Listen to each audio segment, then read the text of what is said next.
Bismillahirrahmanirrahim. Assalamualaikum warahmatullahi wabarakatuh. Sampurasun murid-murid sadayana, wilujeng enjing. Kumaha kabarna? Alhamdulillah. Mugia urang sadayana salawasna aya dina panangtayungan Allah Subhanahu wa taala. Amin.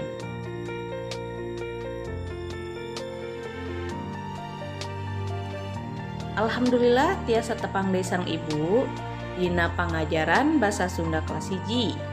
Urang masih diajar dina pangajaran nu kahiji nyaeta ngurus diri sorangan.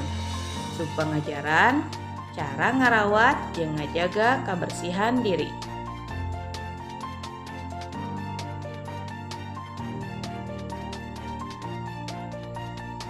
Budak berseka salawasna bersih. Salirana dijaga, apik tur taliti. Salira nu berseka, sehat salawasna. Dina ngajaga tur ngarawat dirinya lira seueur pisan carana.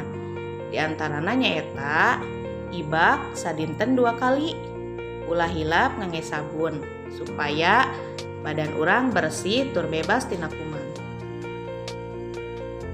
Teras oge kuramas ngangge sampo supaya rambut urang bersih tur seungit. Teras nu katiluna nyaeta neuk teukan tanggai atanapi neuk teukan kuku saminggu sakali. Nah, disunahkeunana urang neuk teukan tanggai teh nyaeta dinten Senen atanapi Kemis atanapi dinten Jumat nya. Teras nu kaopatna nyaeta nyikat waos sadinten paling sakedik 2 kali. Saatos barang tuang sareng sateu acan bobo. Nu kalimana nyaeta wawasuh panangan ngangge sabun dina cai anu ngalir supaya daya kuman, daya virus anu entrep dina panangan urang. Nah, supaya gareulis supaya karasep oge kedah meresan rambut ngangge sisir supaya rapih. Teras olahraga anu rutin supaya badan urang tetap sehat.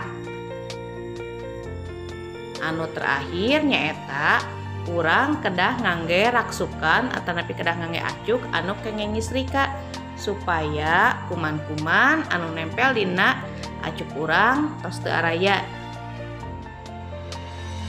Alhamdulillah mung sakitu anu tiasa ku ibu dihaturkeun. Mugia hidup ngartos tina sakedik penjelasan anu paratos ku ibu dipidangkeun. Kange latihan dinten ayeuna nyaeta rak hidup buka buku paketna kaca salapan sareng kaca 10. Didinya tos aya 10 kecap anu ku hidup kedah dilarapkeun kana gambar-gambarna. Diseratkeun kecap-kecapna di handapeun gambarna. Saatos kitu, saatos rengse dipotokeun teras dikintunkeun ka ibu. Hatur nuhun murid-murid sadayana parantos sumanget diajar dinten ayeuna. Wassalamualaikum warahmatullahi wabarakatuh.